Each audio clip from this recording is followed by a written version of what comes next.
गिरनार प्रकरण को लेकर अब जैन समाज लामबंद हो गया है और मोर्चा खोल दिया है बीजेपी के पूर्व एमपी के खिलाफ। सौरभ सुमन जी है, वरिष्ठ कवि भी है और प्रख्यात है, पूरे देश में जाने जाते हैं। सर, क्या पूरा मामला वो जैन समाज लामबंद हो गया पूरे एमपी के खिलाफ? आप ये देखिए कि धमकियां आ रही हैं। हम तो ये स्पष्ट रूप से कह रहे हैं कि दोनों ही पक्ष आए हैं तैयारियों के साथ। हम गर्दनों के साथ हैं, वो आरियों के साथ। अगर उनको इस बात का गुमान है कि वो हमें धमकी देंगे और हम लोग डर जाएंगे, तो हम लोग बलिदान देने को तैयार हैं। लेकिन गिरनार पर्वत पर हमारा अंश अंश, हमारा टुकड़ा टुकड़ा ये कहेगा कि जैन धर्म का अधिकार है और हमें अपना वर्चस्व वहां पर चाहिए। क्या पूरा प्रकरण था? महेश गिरी जो कि पूर्व सांसद रहे हैं, वो भगवा वस्त्र पहन करके वहां पहुंचे और उन्होंने पूरा का पूरा आधिपत्य वहां पर जमा लिया और ये बोलते हैं कि जैन और सनातन अलग हैं और वो तीर्थ सनातन का है। जबकि भगवान नेमिनाथ जो हमारे 22वें तीर्थंकर हैं, हम खुद कहते हैं कि वो भगवान श्री कृष्ण के चचेरे भाई हैं। सनातन और जैन धर्म कभी भी अलग नहीं हुए। प्राचीन अगर आप देखें खोद करके जा करके, तो आपको पता चलेगा कि दोनों के दोनों एक ही हैं, उसके मानने वाले एक हैं। आज ये जो विघटन की खाई महेश गिरी ने खोदी है, ये कल के आने वाले अंजाम के लिए बहुत बुरी होगी। जैन समाज, ये हिंदुओं को जो तोड़ा जा रहा है, जो हिंदू समाज को तोड़ने का जो काम चल रहा है, और ये भी कहा जा रहा है कि भाई हम तो भारतीय जनता पार्टी के हैं। भारतीय जनता पार्टी ऐसे काम नहीं करती। भारतीय जनता पार्टी ने हमेशा कोशिश करी है कि वो जोड़ करके चले सबको। कहीं कहा कवि ने कि कौम को अब कबीलों में मत बांटिए, ये सफर चंद मीलों में मत बांटिए, एक नदी की तरह है हमारा वतन, इसको तालों में झीलों में मत बांटिए। ये बांटने का काम जो कर रहे हैं वो बिल्कुल गलत है और जैन समाज, सनातन समाज इसके विरुद्ध है। जैन समाज इसके विरुद्ध है और किसी भी कीमत पर जैन समाज इस तरह की चीजें बर्दाश्त नहीं करेगा। आरएलडी का भी साथ मिल गया जैन समाज को। मैं प्रतीक जैन, राष्ट्रीय लोकदल से राष्ट्रीय सचिव। हमारा पूरा समर्थन है जैन समाज को। इस विषय में हम पूरा समर्थन करते हैं और जहां हमारी जरूरत होगी आरएलडी वहां मौजूद होगी। अच्छा, क्या कार्रवाई चाहते हैं एमपी के खिलाफ? हम ये चाहते हैं कि उन्हें जल्द से जल्द बीजेपी से निष्कासित किया जाए और पुलिस कार्रवाई उनके पर करी जानी चाहिए, क्योंकि आज बीजेपी सेंटर में भी है, स्टेट में भी है। तो बीजेपी, और हमारे पास वीडियो एविडेंस है जो मैं पब्लिकली शेयर करूंगा, आप सबको भी शेयर करूंगा। अब सरकार को क्या चाहिए? एक एविडेंस, वो हम आपको वीडियो एविडेंस भी दे रहे हैं। और इन लोगों ने एक्सेप्ट किया है कि जैन समाज पर जो हमला हुआ है वो हमने किया है। अरे आपका बीजेपी का पूर्व एमपी एक्सेप्ट कर रहा है कि हाँ जी मैंने किया है, मैं हूं दोषी, कर लो क्या करोगे। उसका वीडियो एविडेंस हम दे रहे हैं।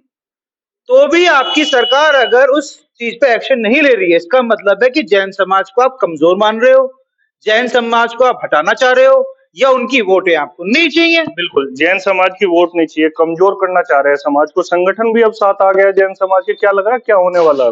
बिल्कुल, संगठन तो हमेशा ही साथ में है और अपने धर्म, तीर्थ और संस्कृति की रक्षा के लिए अंतिम सांस तक लड़ता रहेगा। और जिस तरह से महेश गिरी ने एक लामबंद होकर एक समाज के खिलाफ, एक संप्रदाय के खिलाफ, जो भी शांति प्रिय है, अहिंसक है, अति अल्पसंख्यक है, शायद भारतीय इतिहास में पहली बार हुआ है जिसने भारत की अनेकता में एकता की छवि को खंडित किया है, उसके धर्मनिरपेक्ष स्वरूप को कलंकित किया है पूरे विश्व में।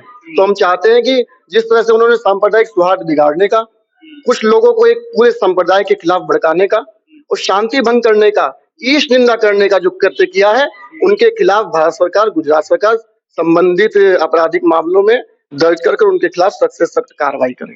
सख्त से सख्त कार्रवाई होनी चाहिए। आपको धमकी भी मिली है, पत्थर में लपेटकर पत्र फेंका गया आपके घर? जी, अभी एक आंदोलन, जैन समाज जो अहिंसक है, जो चींटी तक नहीं मारती, वो एक पूरे देश में आंदोलन लेकर के खड़ी होती है और आप इतने भयभीत हो जाते हो कि धमकियां देने के लिए आप पत्थरों का प्रयोग करते हो, उसमें लिख करके भेजते हो कि अगली बार धमकी पत्थर से नहीं आएगी, गोली से आएगी। आप मारना चाहते हो, आप मारो। हमारा कण-कण बोलेगा जय गुजरात, हमारा कण-कण बोलेगा जय गिरनार।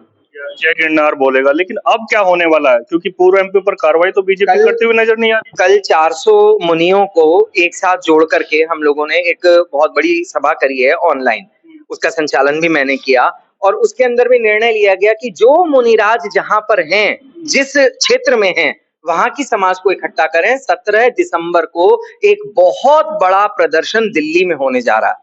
पूरे के पूरे भारत से जैन समाज दिल्ली में इकट्ठा होगी।